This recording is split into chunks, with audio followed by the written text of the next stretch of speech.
your home for everything sports. A one-hander at the back line of the end zone. WRKS Pickens Jackson. Online worldwide at thezone1059.com and on your radio at ESPN 105.9.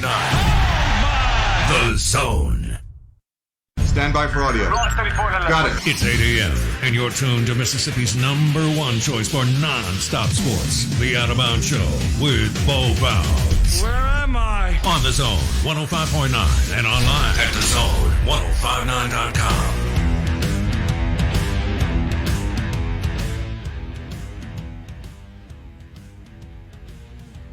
All right, we're back. Hour number 2 of the Out of Bounds Show.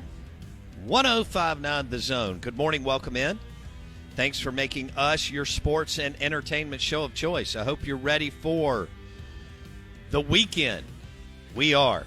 Hopefully this weather will cooperate when it comes to tonight's game between the Ole Miss Rebels and the Mississippi State Bulldogs at iconic Duty Noble Field, where the grills will be, well, I guess weather permitting. Nah, nothing's going to stop that crew. You'll see the smoke in the outfield. The grills will be going, and the libations will be flowing at Duty Noble Field tonight. I've got Blake Mania with me. I'm your host, Bo Bounds. You can hit us up on the Farm Bureau Insurance call-in line, 601-995-1059. Bundle your auto and home and save with your local Farm Bureau Insurance agent. And Twitter handle at Bo Bounds. Brought to you by Went McGee, the mortgage man. He'll shop the best rates for you. Went McGee, mortgagemanms.com. And then your Hall of Fame, Mississippi Ag John Deere Tractor text line is 601-885-3776. We had a great text earlier from War Eagle Rich, and he's going to the Auburn A-game, or A-Day game, whatever it's called. And he said, my son and I are headed to the Plains to catch Auburn's A-Day and their spring game. This is Brian Harson's first spring game. Well, it's Mike Leach's and Lane Kiffin's. But anyway, I didn't even think about that. So Harson and Auburn will have their spring game this weekend. And War Eagle Rich says, I sure hope to see Nick stay in the pocket or on the sideline. Might be the greatest text we've ever received. That's incredible. And then we text him back and we said, you need to drive through Oxford and pick up John Rhys Plumlee before you go. And he said, I can't get him to answer his phone. That's pretty good right there. Oh, that's funny. That's funny. Oh, man. This will be incredible if John Rhys Plumlee chooses to stay at Ole Miss and be the fourth option on a loaded offensive team to play slot receiver. But everybody's got their own thing. I just think he could be all-world at quarterback in the SEC. He'd probably upgrade Florida immediately, Auburn immediately, A&M immediately, Arkansas, of course, Vandy, Kentucky, South Carolina, Tennessee. Yeah, I mean, that's a lot of teams, man. That doesn't count what he would do in the Big 12, which is absolutely smoke people. And in the ACC, neither of those conferences play defense. So, and can you imagine his speed in the thick ankles Big 10? I mean, I don't think he would ever consider going up there if he does transfer, but can you imagine him at like if you put him with Jeff Brom, who is a brilliant offensive coach at Purdue, that gives Purdue a little bit more of a wrinkle and an edge with his speed and playmaking ability. But anyway, if you dropped him in the ACC or the Big 12, Katie bar the door. I mean, you would have plenty of Saturdays where you would be looking at the back of his jersey, Plumlee. Boom. But maybe he's going to go and catch passes from Corral, and then, I don't know who's going to be the guy after Corral. We've got several months to, whatever. But I don't know. That's that will be debated at some point, but there's so much anticipation for Matt Corral's last year in Oxford and how it could be a record-setting year. I think it will be a record-setting year. He'll get to feast on G5 teams. mean, look what he did to an all-SEC schedule. Can you imagine what he's going to do to some G5 teams? Ugh. They'll be waving the white flag. He and Ely and Sanders and Drummond and that crew are going to have some fun. And Plumlee, I guess. Again, Twitter handle @BoBounds. Thank you for downloading the Out of Bounds radio app. We appreciate that. We've invested a lot of money in it. We want to make it awesome. And we thank you for streaming the show on the Out of Bounds radio app, and also for hitting the podcast on the Out of Bounds radio app, and also on Apple Podcasts. Just search the Out of Bounds show. Res Dog. He goes, Bo, do you understand how ridiculous you sound? I guess. Is that what he's saying? No, I don't think I sound ridiculous. I think John Rhys Plumlee would be a phenomenal SEC, Big 12, ACC. Well, I mean, my gosh, what if you dropped him in the Pac-12? They don't tackle either. I mean, what would John Rhys Plumlee do at Arizona State? Hurt people. Hurt people's feelings. He runs a 4.5 40. He would obviously he'll be better than he was 2 years ago throwing the football, just like anybody. I mean, if Chris Relf could get better throwing the football, you know John Rhys Plumlee would have taken several steps forward over the course of, let's just say, if he'd started, 3 or 4 years. What is this, Blake? Plumlee would upgrade Mississippi State. I don't think that. I don't. Will Rogers is super duper accurate, deadly accurate. And who is this from? Unnamed texter. I was reading Steve Spurrier Jr.'s quotes from last night after, I guess, maybe they practiced, maybe they didn't. Anyway, somebody got in front of Steve Spurrier Jr. and asked him some questions about the spring. And he said, well, and Spurrier Jr. has been around a while, and he's been able to coach and see and watch and witness some really good quarterback play. And he said the one thing that makes him feel good or whatever, I'm paraphrasing, is that when Will Rogers steps out on the field, he makes the other 10 guys better. Will Rogers is going to be a dynamite quarterback. He was phenomenal last year, considering what was going on around him and what he had around him. And it never fazed the kid. He had some games where he struggled, but he had some games where he played really well. But, man, he just went – he is a cool customer. And I expect for you to see that tomorrow morning at 11 a.m. at Davis Wade Stadium. I expect him to have a good morning or whatever, spring game, and then they'll keep moving on. In fact, I think Leach scheduled it to where they have one more practice on Tuesday.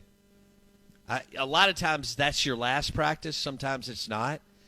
I want to say they get after it one more time on Tuesday for their 15th practice of the spring. But you could tell Spurrier Jr. was really excited about Will Rogers, and he'll have a phenomenal year. They'll be light years better on offense. It night and day, and they were already showing, signs of moving the football and scoring, and Will Rogers was hooking up with his targets and so on. So, I think there's no doubt in my mind that not only will Matt Corral play his way into the first round of the NFL draft, but that Will Rogers will have a phenomenal year in Starkville. Hey, the show is brought to you by the New York Strip at Kessler Prime and the Renaissance. Visit KesslerPrime.com to make a reservation. The show is also brought to you by the Men's Clinic in Madison. If you think you have a testosterone deficiency, call the Men's Clinic in Madison. 601-607-7869. Schedule a free blood test at the Men's Clinic in Madison. It's an anti-aging clinic for men. And Dr. Mike Manning and Dr. Cliff Adams will take care of you. Go to themanthing.com right now. Themanthing.com. Themanthing.com. Back in a second. More football and baseball on the way.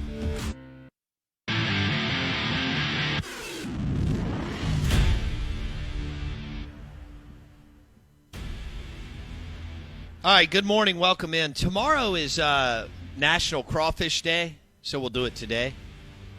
And you know who has the best crawfish in the state of Mississippi, and that's Mudbugs. 2 locations in Rankin County, the Reservoir and Brandon.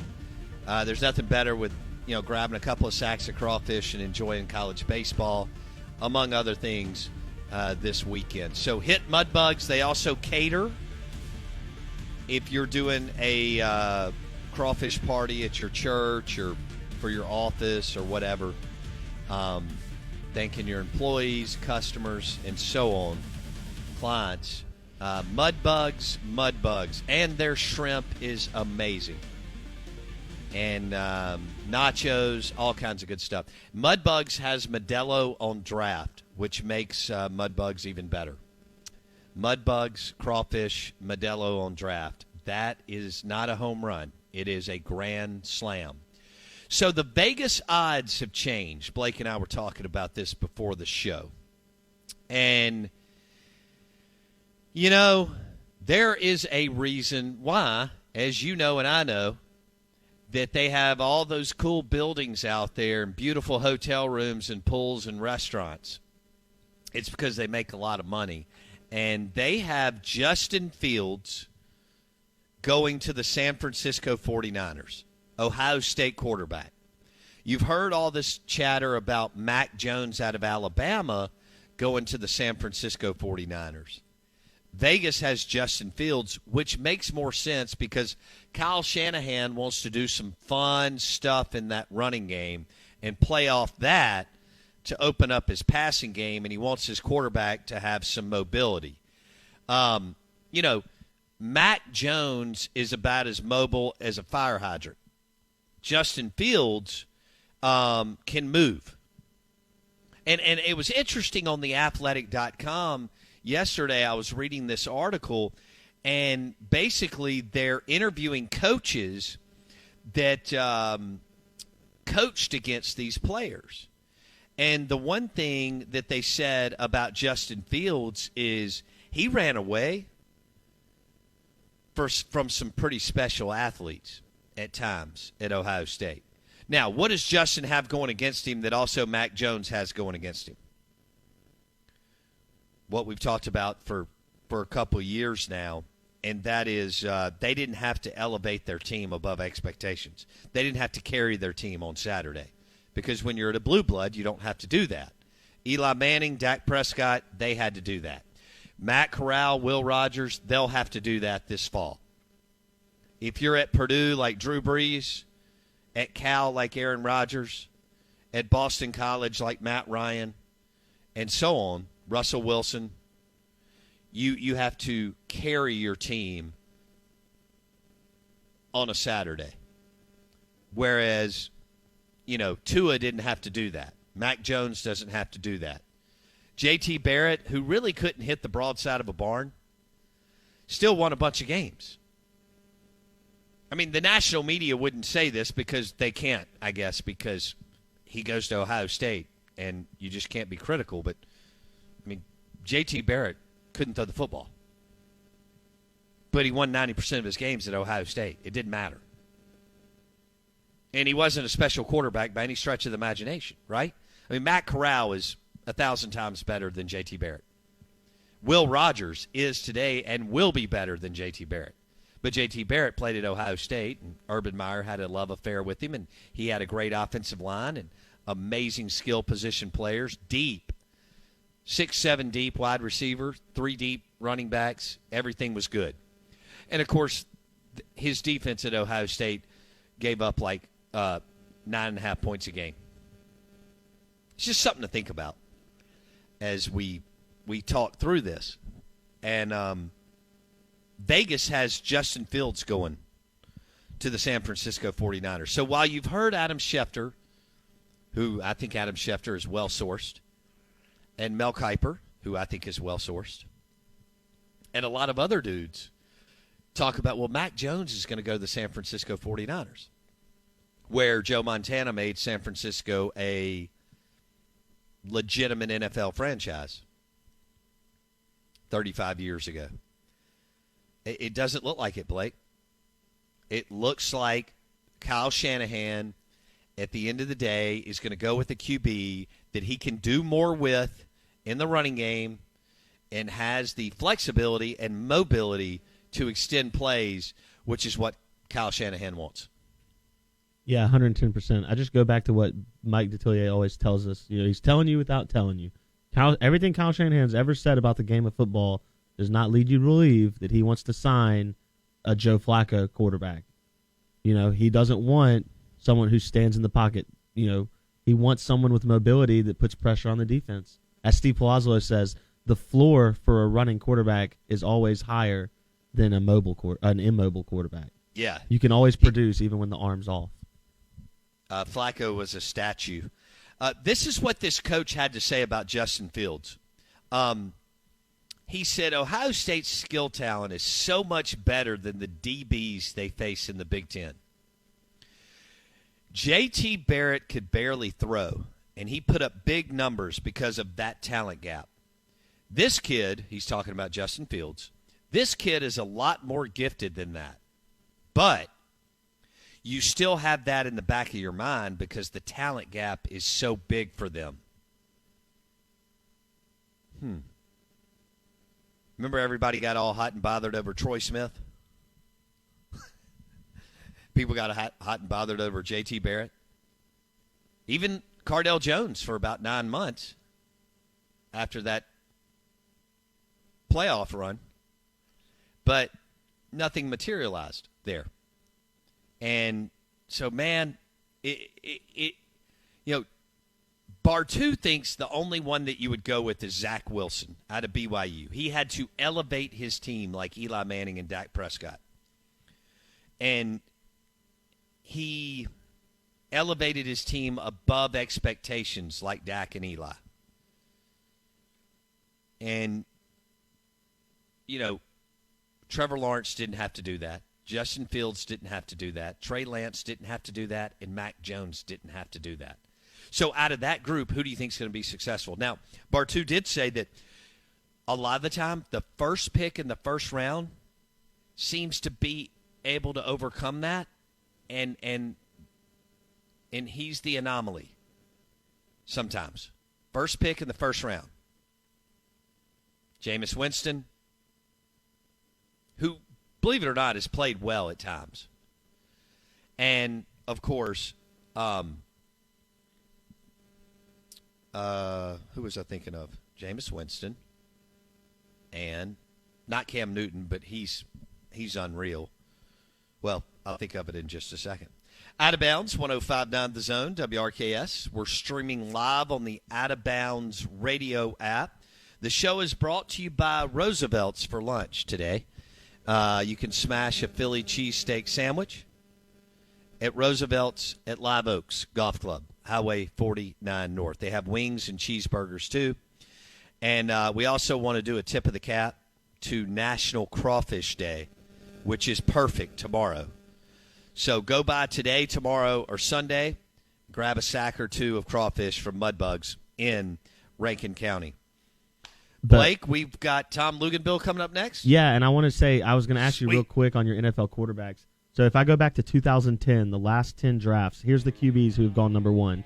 Sam Bradford, Cam Newton, Andrew Luck, Jameis Winston, Jared Goff, Baker Mayfield, Kyler Murray, and Joe Burrow.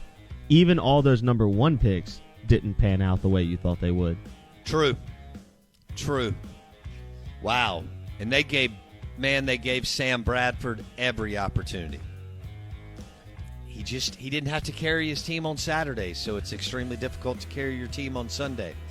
Well, the Out of Bounds show is brought to you by Mosquito Joe. Make outside fun again with Mosquito Joe. Think Joe DiMaggio. Mosquito Joe. They'll spray your house. If you want a misting system, they will install a misting system for you. Mosquito Joe. Back with Tom Luginbill in a second. ESPN 105.9 The Zone, streaming live on the Out of Bounds radio app.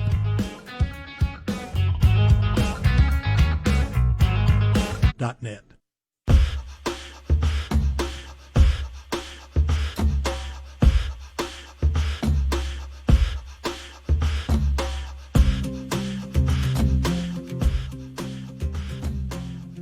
Hey, we're back. All right. Good morning. Good morning.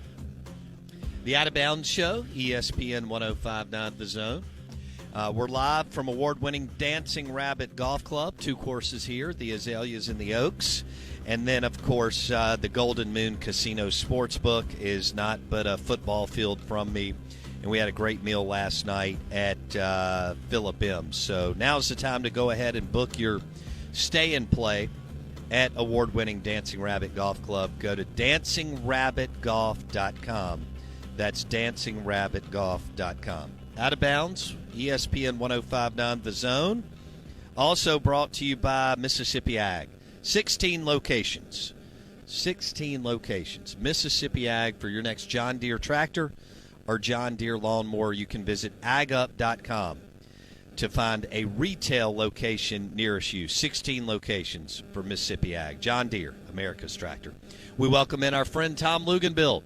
Lugs joins us on the Modelo guest line, national college football analyst with ESPN. Lugs, how are you, buddy? Good morning. Good morning to you, man. How are you? Well, I'm great. It's even better that you're joining us on a Monday, which is awesome, to talk a little SEC and college football. And I'd like to start with SEC quarterbacks, 2 guys that are returning, one from the East, one from the West, and that is Matt Corral and JT Daniels. Now, JT has more talent, although Matt has a lot around him too. But I think Matt Corral is by far and away the best returning quarterback in the SEC. In other words, I think it's Matt, and then there's a pretty significant drop. And then it's JT and some other guys. Do you agree or disagree with that, Luke? Yeah, I totally agree. You scared me there for a second when you said JT has more talent, and then I realized you meant more talent around him. I was going to have to correct you there. I think that's a fair assessment. You know, I look at JT Daniels as being a competent, functional facilitator of the football. He's not going to be dynamic. He's not going to hurt you with his feet. He kind of does what Matt Barkley did. He kind of does what Jake Fromm did. He just gets the ball to the right place. Are you going to necessarily go out and win a close game versus a highly ranked team because of him? I don't know. Can you do that with him? Yeah, I think so. You know, we've talked about Matt Corral before. I think he's going to be a first-round draft choice. I mean, that's how highly I think of him. I think he's next fall's version of Zach Wilson. And you're right. You look across the rest of the league. You know, Will Rogers he's dipped his foot in the water last fall, so you kind of have a sense of what you're going to get at Mississippi State.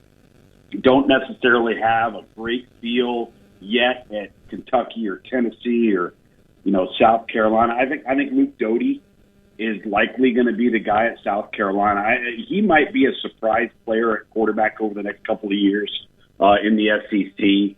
Emory Jones, I know a lot of people are talking about him. I think their offense will have a totally different look because of his skill set down in Gainesville, and that's a good thing because I think you're going to get back to a little bit more of what fans saw with Dak Prescott and Nick Fitzgerald as far as the quarterback being an every down run threat when they need him to be. So, if you listen, I firmly believe any season that you start and you've got your returning starter back, you have a significant advantage over others.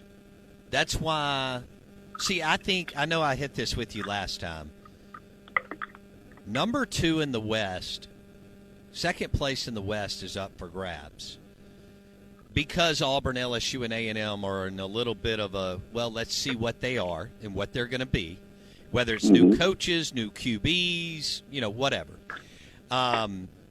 Everybody's talking about how Georgia has widened the gap against Florida because Georgia seems to be finishing around number 2 in recruiting, right? 1, 2, or 3 in recruiting.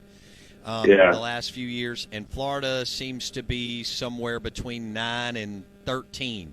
I don't think the gap is as wide as some people believe, because I think Mullen makes up for it at the QB position to a certain extent. How do you see it, Tom? I totally agree with that. I think that, and I said this from word go, when Florida fans get all frustrated, oh, well, we're not recruiting this guy, we're not recruiting that guy. Well, why don't you put some stock into the guy that you hired and look at what he had done at Mississippi State with guys that nobody was recruiting? So let's sit back here and take a deep breath and have some perspective. I will say this, though. I have been woefully disappointed in Georgia's ability to recruit and evaluate quarterbacks. I think they've done a horrendous job in that regard. I mean, JT Daniels falls in their lap. If that doesn't happen, I mean, do you remember watching them in the first few weeks of the season last year? I mean, it was downright embarrassing that that's who they were playing with at quarterback. So I would give the edge there to Florida in terms of going out and identifying, signing, and getting productive quarterbacks over Georgia. And if that's the case, then you're going to level the playing field immediately, even if Georgia's maybe have an edge and talented a spot here or a spot there. But I don't think the gap's anywhere near as wide as maybe people are making it out to be. Tom Luginbill, national college football analyst with ESPN. He joins us on the Modelo guest line. You're listening to the Out of Bounds show. Do you expect Bama to take a slight step back on offense with Bryce Young and Bill O'Brien? One, because Bryce is young, hasn't really taken any meaningful snaps. They're going to run into Miami and Florida in the first few weeks. Those may not be college football playoff caliber teams, but both recruit in the top 12, so they've got some ballers and some players. Mm-hmm. Could you see that, Tom? I mean, Sark is an A-plus play caller from what everybody says. Even if Bill's good football coach and so on, Bill O'Brien, do you expect them to take a step back on offense? Slight. It might be too early to make that assessment. My initial statement or my initial answer or reaction to that is no, I don't. Because until proven otherwise, they got better players than everybody else. And even if you are struggling at times on offense, or maybe you're kind of trying to gel and come along, if you've got superior talent, you're going to have some advantages, and sometimes that can mask some things in coaching. I mean, listen, you look at them and who they're losing, who they're replacing. We're talking about significant difference makers across the board. So now I don't know if I believe Mac Jones is a difference maker, but the people around him were. But you're also plugging and playing with guys that are similar to the guys that are losing. I mean, think about this. You go back to Amari Cooper. Well, it's okay. Well, who are they going to? Well, then it's going to be Calvin Ridley. Well, then who are they going to? Well, then it's going to be Jerry Jeudy. Well, now it's going to be Devontae Smith and Jalen Waddle. It's just there's always somebody that's just ready to pop right in. They've got such great established depth. So, I mean, are they going to go out and score 45 to 50 points a game? I don't think so. Do they need to necessarily? Probably not. So if we're going to look at it as taking a step back, maybe statistically they will. I don't know if it will have any negative impact on the win-loss column, though. All right, let's switch gears. Tom Luginbill on the Out of Bounds show. You've evaluated all these guys that are going into the NFL draft. You evaluated, I guess, some as juniors and seniors, and then you watch them play for either 2, 3, 4 years, depending on how many years they started and when they're going to the NFL. I saw one of your colleagues, Cole Kubelik, said after watching tape and really kind of getting down into the nitty-gritty, he said, well, why can't you say that Elijah Moore was just as good and productive as Smith and Waddle? He just wore a different jersey. I know they're all different stylistically, and they may move them around in different spots in the NFL. There's talk that Elijah Moore will be an early second-round pick. How does he stack up, in your opinion, to Waddle and Smith, Tom? Totally agree with Cole in that regard. The difference is that he's on the shorter side like Waddle is. I think Elijah Moore has a chance to be an Antonio Brown-type player. Hello. That's kind of how I envision him. Just exceptional route runner, great in space, can take the top off the defense. Isn't going to be a big, physically imposing guy, but can do all the other things. Play in the slot, play on the outside. You can move him around. I would totally agree with that. I think if you took Jalen Waddle and put him at Ole Miss, and you put Elijah Moore and you put him at Alabama, you probably have the same results. And I say that because I'm equating talent and production regardless of the color of the jersey. So, and I don't think you can say that across the board, with all positions. I certainly don't think you can say that about Mac Jones. I've said all along, if you took Mac Jones and put him at BYU and you took Zach Wilson and put him at Alabama would have had the exact same season. I'm not so sure BYU would have. But I think when you're talking about – go ahead. What if you put Matt Corral at Alabama? Same thing. Big time.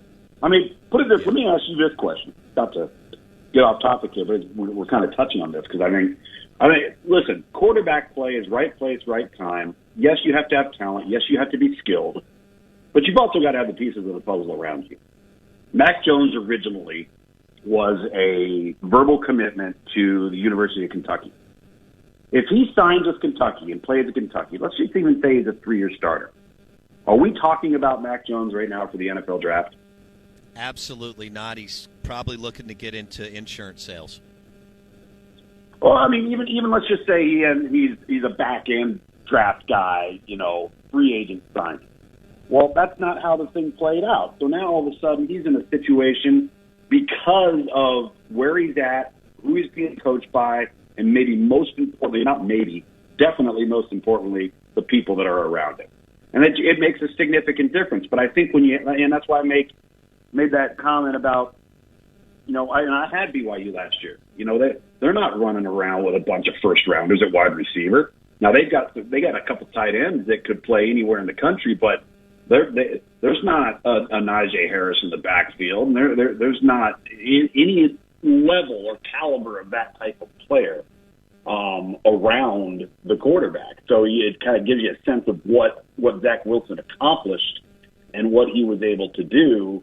And I just think it's such a reflection of your draft status, where you're slotted, where you get fortunate enough to be taken. It's kind of like you go back to Aaron Rodgers, and all that time we watched him on that draft day, and the camera's just showing his face. He's just waiting. And you know what? At the end of the day, it ended up being the best thing that ever happened to his career. Because he got in the right place at the right time, wasn't thrown to the wolves. I mean, there's a lot to be said for that, in my opinion. Okay, well, let's continue on with our quarterback discussion. Tom Luginbill played QB at Georgia Tech. He joins us on the Modelo guest line, National College Football Analyst with ESPN. We're live from Dancing Rabbit Golf Club, Pearl River Resort, talking a little SEC football, tying in QBs, and what it looks like at the NFL level, too. So, Lugs, we hear all the time from you, guys like Bill Parcells, others in and around the game, hey, I need you to have 26, 28, 30 starts in college to really potentially set yourself up for some success in the NFL. And you look at guys like Trubisky, North Carolina, 1-year starter. Mm-hmm. You look at Sanchez, Bolt, Southern Cal, may have needed another 13 games. 13, whatever it was, yeah. Yeah. There's several. Matt Corral will leave Ole Miss if everything goes as planned. Luke's Corral will leave Ole Miss with around 29 starts, which is really healthy. So when you look for our listeners, Trey Lance, they're talking about him going in the top 5 of the NFL draft out of North Dakota State, and he's had 17 starts and only played 1 game last year. What do you do with that, Tom? It scared the heck out of me. I think it scares, they don't want to say it publicly, but it scares the heck out of GMs and area scouts and college scouts and pro personnel guys. And I think it should.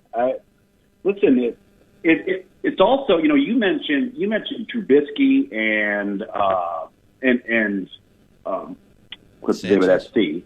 Sanchez, Mark Sanchez. Those guys were playing at Power 5 programs. not Group of 5 programs, not FCS programs, Power 5 programs. So I think with Trey, you're looking at this and you're saying not only has he not played very much, but he's playing at the FCS level of play. So is that a double whammy against him? I don't know. I think that's for each and every organization to decide. I personally, when I watch it and stuff, I see a lot of Justin Fields in a green and gold jersey. They're very similar. I mean, I see a very talented, skilled guy. I can see very easily why people are falling in love with him, but I think it's high risk, high reward. Just like I said, last couple of weeks with you when we were had the Mac Jones conversation.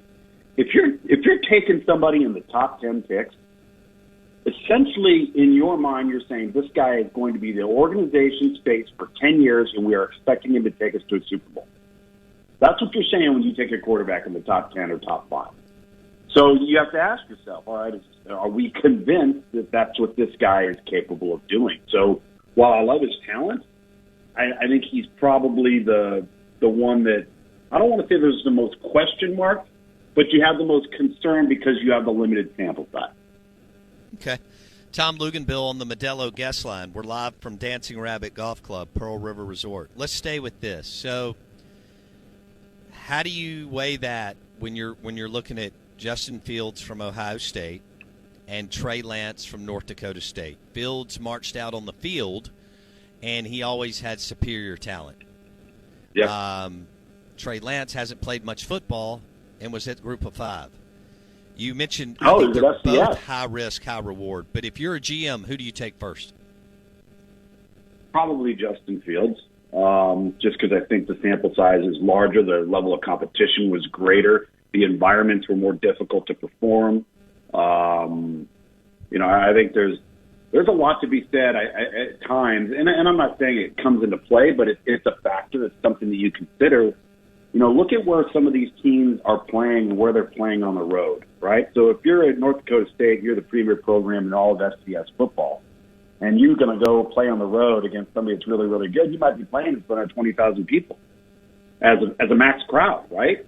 Or you're Ohio State and you're going and you're playing Camp Randall, and it is loud and raucous and difficult to perform, and you're on national TV and the spotlight's on you. So again, those are all variables and factors that kind of play into it, and then what that leads you to do is ask questions about how a guy handles the spotlight. How does he handle the bigger moments? How does he play in the biggest games? Personally, I think Justin Fields, his biggest red flag is that he didn't have very good performances against the better teams on Ohio State's schedule over the last 2 years. And I think, we all have a knock. We're in nitpicking season, right? There's no perfect players. So you're trying to, pick and grab and figure out, well, if there's one for Justin Fields, it's that he didn't play his best football against the best teams on the schedule. If there's a knock against Trey Lance, it's exactly the type of information we were just discussing.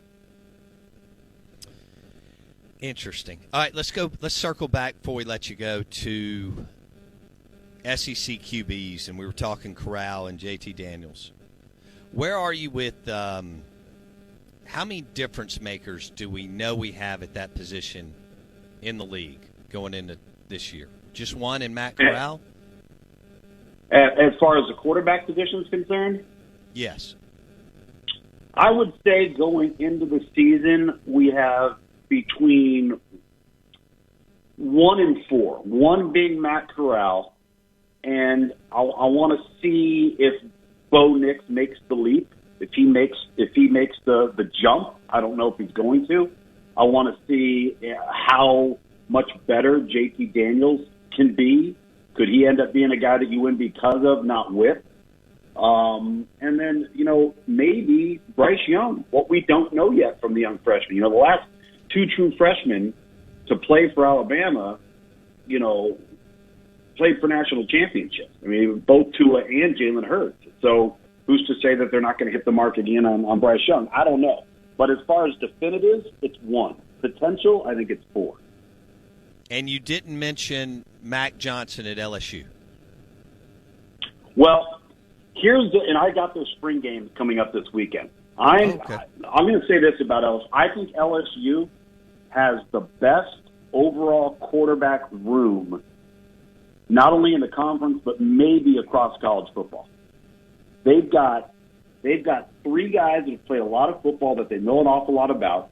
2 of the 3, all right, in Brennan and Johnson, when they were playing, were pretty dang good and productive. TJ Finley's in the mix. Then you've got the young guy, the freshman that is coming in, and he's already battling and competing. They got 4 quarterbacks that I think if you had any one of those 4, you'd feel like you could be a competent offense. So their group, I don't know if we're necessarily going to say Max Johnson's going to be the guy. I think that thing's going to go into the summertime. But as an entire group, I think they're really, really good. All right. And then Jimbo. Can you imagine if he throws up an 8-4 and they start asking questions? Hold on. All right, we're paying $75 million. You're recruiting like a maniac. But here we are in year 4, and we're no closer to getting through Tuscaloosa to get to Alabama. Do you have some thoughts there just over the next 30 seconds to a minute on Jimbo? Yeah, listen, it could happen. I mean, they could be in a situation where they're so youthful at quarterback, and a lot's asked of the quarterback in that offense. We've talked about it a lot on this show, that they go through some struggles, and they still have a difficult time getting over that hump versus, an Alabama or, whoever it's going to be on the other side. Somebody that's really good. Maybe he's got an established quarterback, and the quarterback ends up being the difference in the game, not necessarily because of talent, but maybe experience. And, yeah, you find yourself in that situation where it wouldn't surprise me. I still think that thing is trending in the right direction. I think their level of play and the level of player that they are playing with is closing the gap with everybody in the league. But the fact still remains, Bo, to get to Atlanta, look at what they have to do to get to it. Look at who you have to beat to get to Atlanta for them. And that's tall. That's a tall order. Okay, I agree with you. No doubt he's upgraded the talent. But I don't think they're any closer. This is so weird to say this. He has upgraded the talent on both sides of the football, yet I'm not any more confident that they're that much closer to getting to Atlanta. Isn't that crazy? I mean, that doesn't make sense, but... Well, it doesn't make sense, but what you're basing that on is the proof in the pudding, right? I mean, we haven't seen them do it yet. We saw, the Texas A&M with Johnny Manziel. We saw them upgrade their talent. They had Myles Garrett. They had some guys who were getting better. But you know what?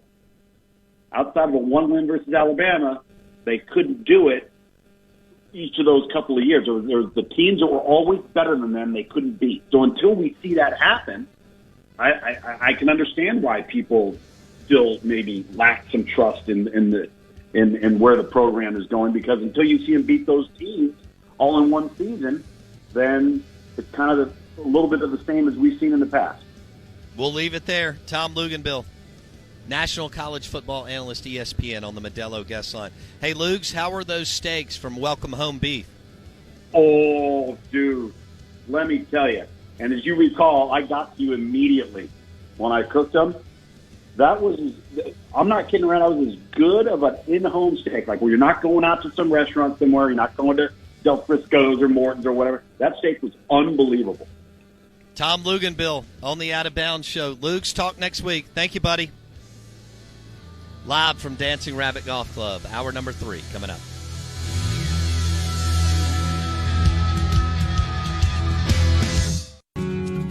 Boar's Head is the premium brand of deli meats and cheeses for the Out of Bounds show. Boar's Head is the go-to for the Bounds family for deli meats, cheeses, and hummus. You can find Boar's Head at grocery stores throughout the state of Mississippi. Boar's Head started in 1905 and is still family-owned and operated. For lunch, a charcuterie spread or game day. Boar's Head, compromise elsewhere. Deli meats, cheeses, hummus. Boar's Head for game day.